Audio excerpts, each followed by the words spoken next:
Halo, selamat siang Sobat Kongko. Nah, siang hari ini kita ada di salah satu objek wisata di daerah Pegunungan Selatan, Banjarnegara, Jawa Tengah. Ini namanya di Curug Pletuk. Kita bisa lihat di belakang kita itu ada air terjun yang sangat menjulang tinggi dan masih sangat alami. Nah, di sini kita rame-rame ini dengan Kongko PWI. Ada Mas Ferry dari Wakil Ketua DPRD Jawa Tengah, ada Mas Mardi selaku pengelola Curug Pletuk, ada teman-teman media juga, ada Mas Muhtar dari Kedaulatan Rakyat, Mas Joko dari RRI, dan saya sendiri dari MNC Group. Berbicara tentang masalah potensi wisata di Banjarnegara, memang itu kita bisa melihat begitu banyak ya daya tarik tersendiri, baik itu wisata alam, wisata purbakala yang sebenarnya kalau itu dimunculkan itu tidak kalah dengan daerah-daerah yang lain dan ini sangat layak jual. Nah, mumpung kita siang ini di suasana yang mendung, hangat juga di Curug Pletuk, kita ingin tahu sih sebenarnya di Curug Pletuk itu apanya Mas Mardi yang istimewa. Wisatawan ke sini, datang ke sini itu akan mendapatkan apa sebenarnya Mas Mardi? Oh, ya. Untuk wisatawan berkunjung ke Curug Pletuk itu salah satunya adalah yang sangat dicari adalah potensi air terjunnya yang mungkin beda dari yang lain karena ketinggiannya itu ada 110 meter dengan debit airnya juga lumayan besar. Jadi memang ini yang menjadi pembeda di destinasi wisata lain.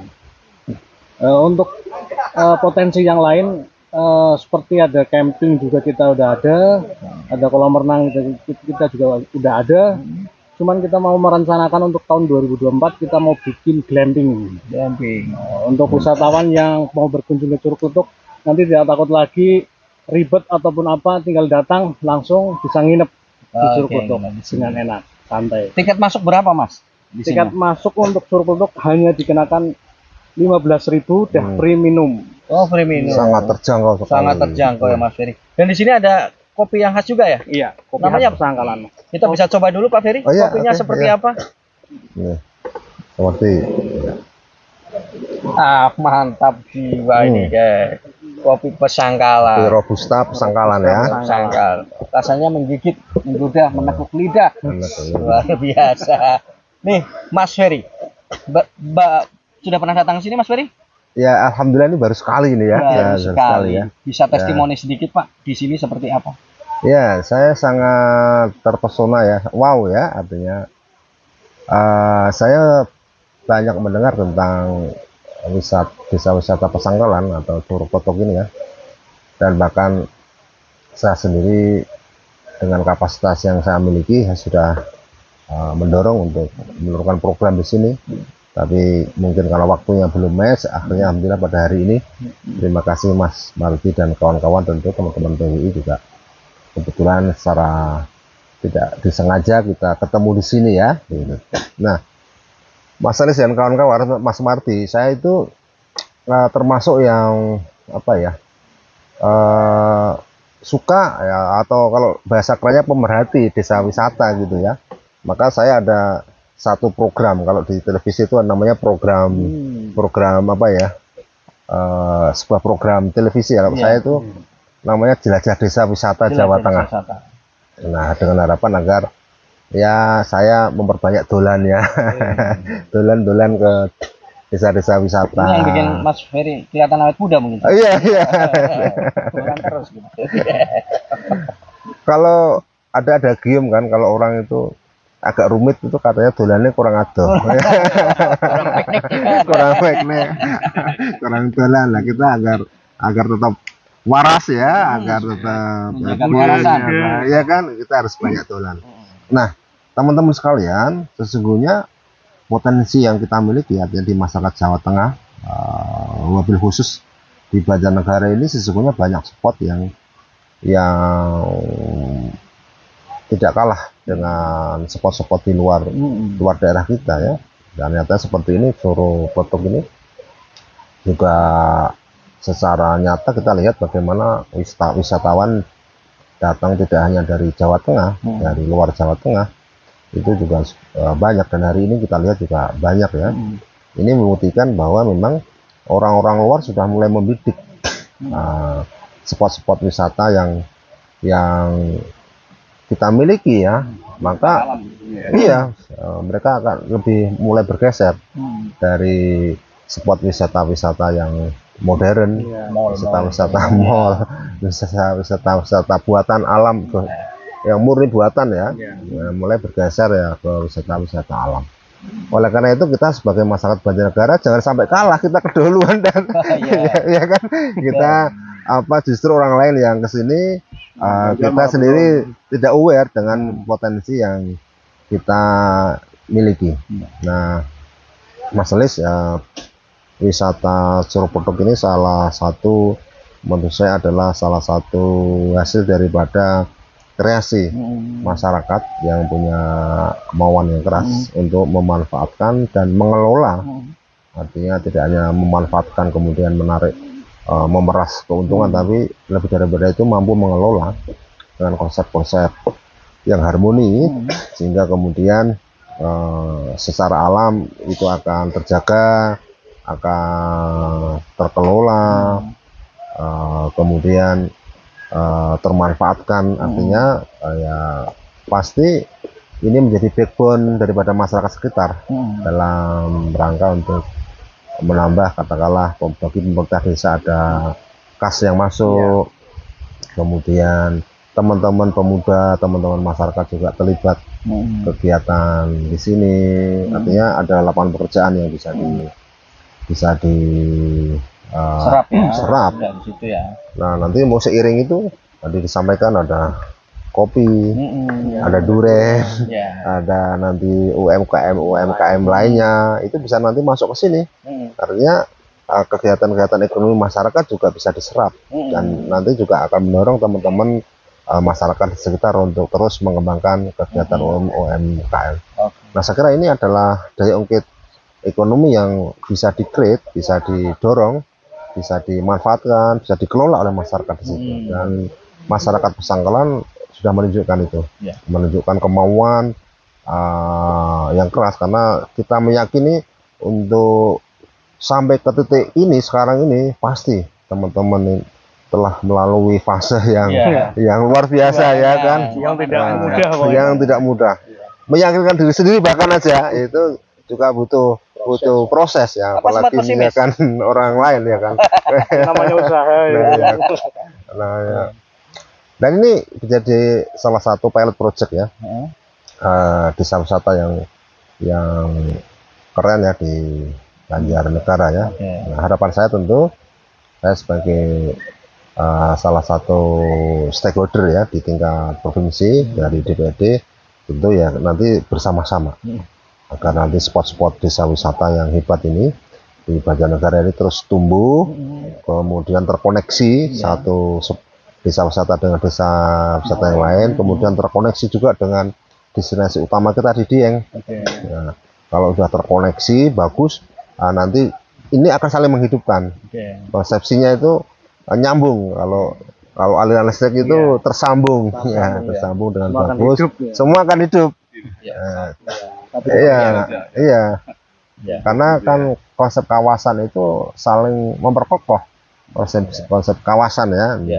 Kalau nanti masuk Banjarnegara itu udah memasuki kawasan wisata Dieng ya kan. Nah, penyangganya di sisi barat, timur, selatan, utara itu ada penyangga dan terkoneksi. Terkoneksi itu secara infrastrukturnya terkoneksi, kemudian secara nalarnya juga nyambung ya kan, artinya sama-sama menghidupkan. Nah, dan nanti pengelolaannya juga demikian. Nah, ini tapi memang butuh kerjasama ya teman-teman ya, kita tidak bisa sendirian. Artinya pemerintah desa juga harus berkolaborasi dengan pemerintah kabupaten dan seterusnya. Kemudian yang terpenting adalah kemauan dari masyarakat, karena masyarakat itu menjadi kunci terhadap asistensi keberlanjutan daripada spot itu.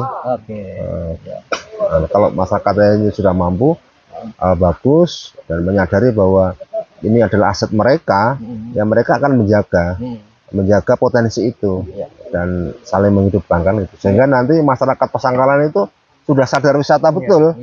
Sadar wisata itu ketika datang ke situ masyarakatnya sudah tahu apa yang harus dilakukan, menyapa, membantu, ramah, ya kan? Ya. Dan itu bagian peningkatan kesadaran wisata. Ya, karena apa? Karena kalau itu tidak kita jaga, ya kita sendiri akan rugi kan gitu. Nah itu harapannya nanti juga akan muncul peningkatan wawasan masyarakat kita, semakin kuat kesadarannya dalam rangka untuk memastikan keberlanjutan pengelolaan maupun eksistensi daripada desa wisata Pletok ini ya. Mas Ferry, Ya. kan Pletok sangat indah, sejuk, alami gitu ya. Cuman saya ketemu beberapa wisatawan di sini, kendalanya akses Ya. ke sini, Pak. Ya. Nanti dari DPRD sebagai wakil dari provinsi, apa nih mendorongnya ke Ada solusi atau solusi apa nih untuk tidak agar memudahkan akses itu? Ya, itu sebenarnya kewajiban pemerintah ya. kewajiban pemerintah ya? Dan pemerintah itu adalah memfasilitasi, mendukung terhadap akses itu ya. Karena memang pemerintah itu harus memantik dan kemudian upayanya itu memfasilitasi ya bahasa saya. Nah, kami menyadari ya, saya kira nanti Pemda Banjarnegara juga sudah punya pemetaan mungkin ya, pemetaan untuk mendukung destinasi-destinasi wisata. Nah, di kami juga demikian, ada konsep pengembangan desa wisata juga demikian, sehingga itu jadi tanggung jawab pemerintah. Nah, kita melihat tadi menuju ke sini ada sebagian ruas jalan yang sudah cukup, tapi ada yang memang itu juga harus jadi perhatian, jadi perhatian. Maka lewat acara tersebut ini kita sedang juga mengulurkan tangan semua pihak ya. Tentu kami juga menjadi kesadaran saya ya secara pribadi maupun nanti kelembagaan. Terus nah semakin banyak kita datang, khususnya saya dengan tadi pakai judul jelajah desa wisata itu, selain kita juga melihat secara langsung, kita juga menyerap, mendengar, melihat secara langsung, kemudian harapan pengelola, harapan masyarakat bagaimana.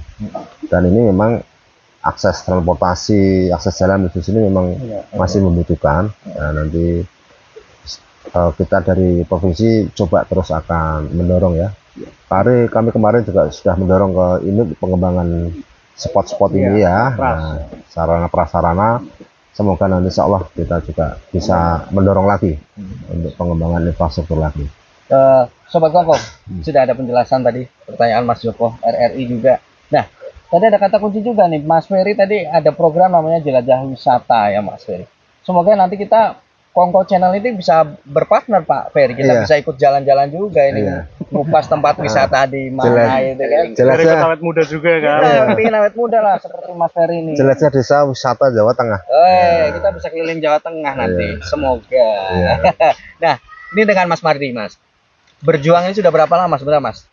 Kalau mulai dari berjuang itu udah masuk 5 tahun. 5 tahun. Saya ingin tahu sih sebenarnya kendala apa solusi yang sampai saat ini belum bisa ditemukan. Selain tadi infrastruktur sudah disinggung ya tentunya. Ada nggak sih yang mungkin menjadi kendala untuk bisa? Ya mungkin yang masih menjadi kendala adalah SDM-nya ya. Sumber daya masyarakatnya memang ya lagi-lagi memang karena terlalu jauh dari kota juga mungkin, makanya ya sedikit menjadi pembelajaran juga di SDM-nya agar desa wisatanya itu berkembang. Salah satu berkembangnya desa wisata adalah dari SDM.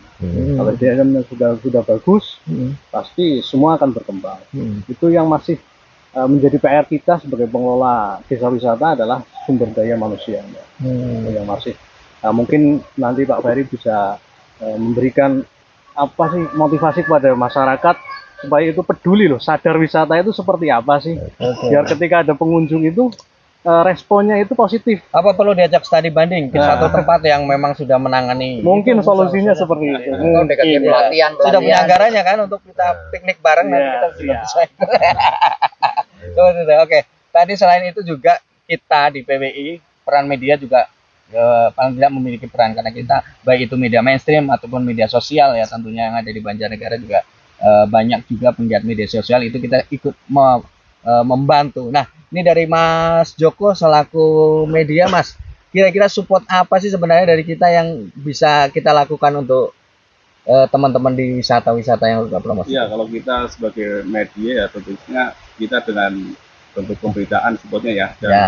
seperti yang Mas Mati tahu Iya. sendiri, kita teman-teman sering Iya. datang ke sini untuk meliput ini, dan tidak hanya Curug Peletuk aja ya, semua objek semua. wisata yang ada di Banjarnegara, saya kira teman-teman media pernah meliputnya, mempromokannya, dengan secara tidak langsung itu mempromokannya ke Iya, betul. masyarakat luas gitu, sehingga dengan begitu masyarakat akan mengenal apa sih potensi yang ada di Banjarnegara. Paling itu dari media kita hanya membantu mempublish blow up ya lewat pemberitaan-pemberitaan yang kita buat gitu. Iya, itu penjelasan Mas Joko. Jadi mungkin nanti Sobat Kongko juga yang punya desanya punya destinasi menarik, punya potensi-potensi unggulan, bisa menghubungi ke kami, Sekre PWI atau salah satu dari teman kita yang panjenengan bisa kenal.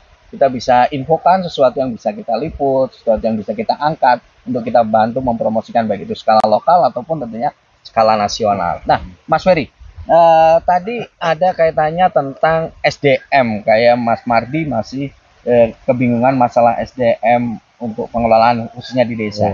Ada pencerahan Mas Ferry? Kaitan itu karena panjenengan juga pemerhati wisata dan sudah banyak. Iya betul ya, karena tadi untuk memastikan ini tetap eksis itu kan manusia. Ya, kita sendiri akan mengelola. Maka betul Mas Martin mengatakan kata kunci yang tidak kalah dari segi diperhatikan adalah teman-teman masyarakat itu sendiri sebagai pengelola dan itu. Maka kita juga berharap ya nanti kita juga bisa hadir di situ, Mas Aris dan teman-teman ya, untuk memperkuat kapasitas daripada kelompok sadar wisatanya itu. Nah, kita petakan dari pengelola intinya dulu, artinya yang terlibat langsung di spot ini ya, itu baik dari pelayannya, kemudian dari semuanya itu harus, ya tenaga kebersihannya, guide-nya, itu juga harus sudah satu frekuensi dulu. Jadi apa yang harus dilakukan, apa yang harus disampaikan itu sudah oke ya. Nah kemudian yang kedua nanti beranjak ke masyarakat sekitarnya.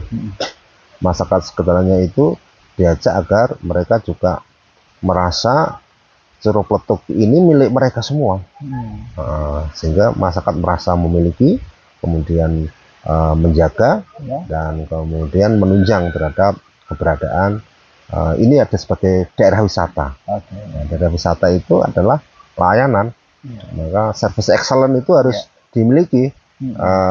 Semuanya lebih-lebih yang di sini itu paradigmanya harus service excellent, pelayanan yang prima, melayani dengan sepenuh hati ya. Dan tapi kami yakin ya nanti secara bertahap pasti nanti akan juga sampai ke arah sana ya. Dan ini jadi kerjaan bersama saya kira, kerjaan bersama, dan bukan harus satu konsep di dalam rangka untuk memajukan spot wisata, desa wisata itu satu paket itu. Tidak bisa kita hadir kita hanya di spotnya saja, kemudian di infrastrukturnya saja, kemudian kelompok darwisnya tidak sama sekali tidak berkenan, itu belum holistik. Nah, holistik harus memang semua komponen itu menjadi perhatian kita bersama. Nah, nanti kami siap deh untuk mendorong pengembangan kapasitas ya. Pengembangan kapasitas itu ya memang nanti ada SOP-nya, kemudian kadang juga kita hadirkan daripada apa itu mentor-mentor ya, yang punya standar kualifikasi terhadap manajemen ya, kemampuan pengelolaan wisata. Nah, kemudian nanti bertahap juga masyarakat diajak untuk memahami itu semua. Dan di dalam perda kami juga mensyaratkan juga harus kuat dari kelompok darwisnya. Karena mereka nanti yang akan jadi kunci mempertahankan dan melanjutkan ya. Kunci hidup matinya. Artinya kan misalnya ini generasinya dari sekarang udah oke. Kalau kita tidak transfer generasi berikutnya ya mereka akan terputus. Ya, padahal ini kan spot yang kemudian kita harapkan sepanjang masa kan. Ya, tidak akan habis. Nah, Mas Ferry, mungkin ada satu sampel nggak? Karena Mas Ferry sering berkeliling ke tempat wisata dan pemerhati wisata juga. Ada satu tempat yang memang Mas Ferry pernah mengunjungi di mana itu bisa menjadi inspirasi teman-teman di sini, baik begitu datang, pelayanannya, keramahannya, terus pernah mengunjungi satu tempat yang menurut Mas Ferry ini pantas untuk bagus untuk ditiru. Ya, saya kira semua akan mengarah ke sana, Mas Elis ya. Tapi itu maksud saya itu menjadi sebuah step yang harus kita sasar, harus kita tuju bersama. Saya kira semua tentu punya keunggulan masing-masing. Dan satu hal yang ingin kita dorong juga agar kearifan lokal jangan ditinggal. Tetap harus punya ciri khas. Iya, lokal katakanlah mungkin Pesanggalan itu punya kearifan lokal. Sebagaimana masyarakat Bali, masyarakat Jogja, itu kan dia menggunakan kearifan lokal ya, yang terus dibawa itu menjadi ciri khas masing-masing. Ya. Itu Mas Elis. Mas Mardi, pernah ada wisatawan manca luar negeri ke sini? Pernah. Ya, itu ada kendala nggak? Tadi saya dengar pakai bahasa isyarat atau gimana ceritanya itu gimana? Bisa cerita pengalamannya itu nanti barangkali bisa menjadi pembelajaran. Iya, seperti tadi saya bilang, karena terkait dengan SDM juga kapasitas ya, kapasitas dari teman-teman penggiat wisata, khususnya di Curug Peletok itu belum semua itu, bahkan sangat minim untuk menguasai bahasa nasional internasional. Terus pengalamannya gimana kemarin? Ya contoh kemarin itu ada turis dari India, itu sebenarnya dia itu mau makan durian kan, terus? Tapi karena dia hanya memakai bahasa isyarat, bingung penyampaiannya itu beda sama yang kita cerna, makanya sebenarnya mau makan durian. Terus dikasih apa, Mas? Dari temen itu ya kesannya narik-narik tangan gue harus ngopo. Dikira sebenarnya mau makan durian. Salah tangkap, komunikasi ya. Mungkin nanti bisa. Nah, itu juga kemampuan bahasa ini harus penting ya. Ada satu di antara pengelola ini yang nanti ditransfer untuk kemampuan bahasa.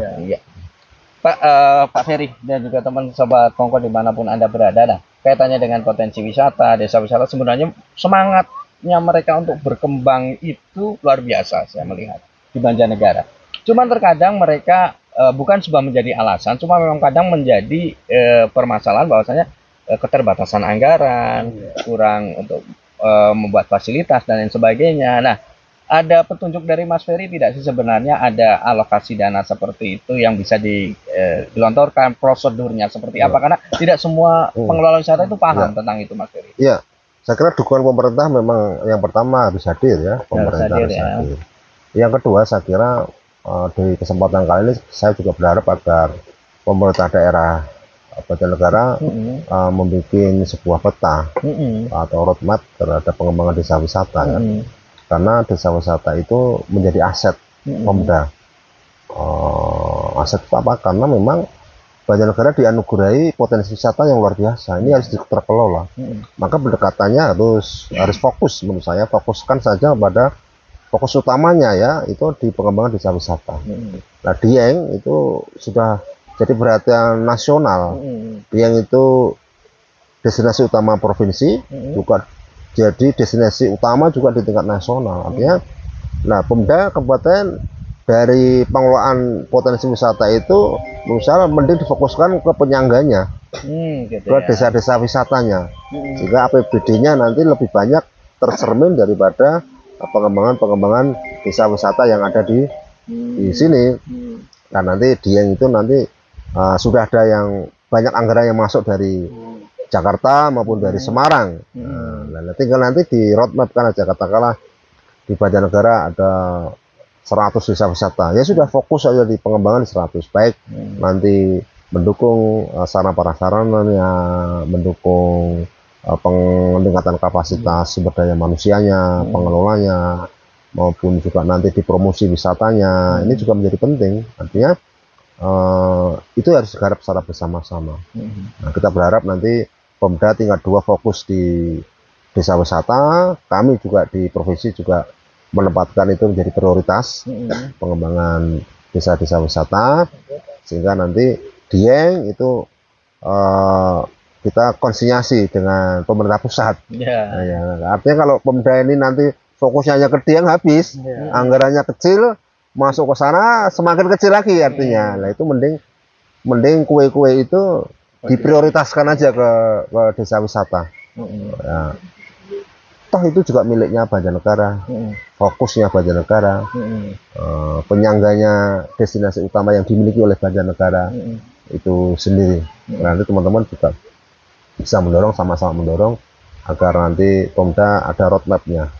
Katakanlah nanti tahun anggaran ini kita fokus di 10 desa wisata, nanti bergantian di sininya, bergantian di tahun yang sama 10 desa wisata ini kita dorong di SDM-nya, 10 lagi didorong di infrastrukturnya, nanti gantian terus, gantian muter itu insya Allah nanti pada kurun waktu tertentu sama, artinya masing-masing desa wisata itu standarnya udah sama, artinya infrastrukturnya sudah standar minimalnya sudah oke, pelayanannya juga standar minimalnya sudah oke, kemudian kita sama-sama juga dipromotkan ya sama.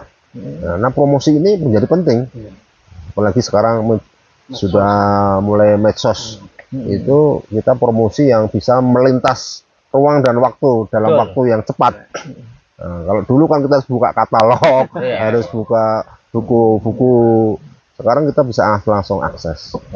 Nah kita berharap, nah kami tentu komitmen kami ya Mas Riz dan kawan-kawan di pemerintah Provinsi Jawa Tengah setiap tahun juga terus menganggarkan untuk mendukung keberlanjutan dan pengembangan desa wisata, dan semoga ini juga menjadi kesadaran sama antara Pemda tingkat 2 kabupaten dengan provinsi maupun pusat. Mas Muhtar, sebagai wartawan yang memang sudah lama ini, sudah berpuluh-puluh tahun, mungkin ada masukan untuk pemerintah daerah atau seperti apa menanggapi tadi yang Mas Ferry sampaikan? Mungkin panjenengan bisa melihat dari waktu ke waktu seperti apa dan harapannya seperti apa sebenarnya. Sama saya pengen tanya aja ke Mas Martin. Sampai sejauh ini intervensi atau peran dinas pariwisata kabupaten ini sebenarnya seperti apa, sampai sejauh mana gitu? Kalau untuk peran dinas pariwisata khususnya untuk Surkutuk alhamdulillah udah lumayan ya. Terkait dengan promosi juga kita sangat dibantu juga. Terkait dengan promosi masuk katalog gitu ya. Iya, udah. Berarti sudah hadir ya dinas pariwisata. Dinas pariwisata sudah sangat-sangat berperan untuk wisata alam Surkutuk. Oke. Ya. Kembali lagi ke wisata alam Curug Pletuk ini. Nuansanya masih sangat alami. Tapi tadi mungkin untuk bisa lebih berkembang tentang fasilitas, ada kemungkinan nggak sih misalnya dari pengelola, menurut Mas Ferry sendiri selaku pemerhati wisata, harus menggabungkan investor dari luar apa untuk bisa menambah daya tarik? Ya itu juga menjadi terobosan yang memungkinkan dilakukan oleh teman-teman pengelola ya, artinya tentu seiring dengan meningkatnya pengunjung, kemudian baik plannya teman-teman pengelola ini kan ada rencana pengembangan selanjutnya. Tentu ini kan akhirnya juga terkait dengan modal kan, modal kerja dan modal investasi. Nah kalau memungkinkan mungkin ya bisa menggait pihak-pihak atau pihak ketiga ya dengan konsepsi yang saling memahami, saling menguntungkan. Itu juga bisa, katakanlah misalkan ini kan wisata alam bisa ditambah dengan spot tourism, ya kan, nah, bisa apa flying fox ya semacamnya itu juga bisa, mungkin nanti ada spot yang lain itu bisa juga. Di samping juga investor juga daripada membuat sendiri kan, iya kan, bisa kemudian ditawari. Nah, ini bisa dikembangkan secara bersama dengan berbagi yang baik juga. Kira-kira Mas Marty open kalau ada investor? Siap. Yang penting kita saling menguntungkan aja. Nah, catat tuh sobat Kongko barangkali yang punya modal ada investor mungkin bisa masuk ke sini ya. Langsung kok sobat Kongko. Nah, ini menjadi destinasi yang luar biasa, destinasi alam. Mas Ferry, industri pariwisata khususnya seperti ini, keberlangsungannya seperti apa sih Pak?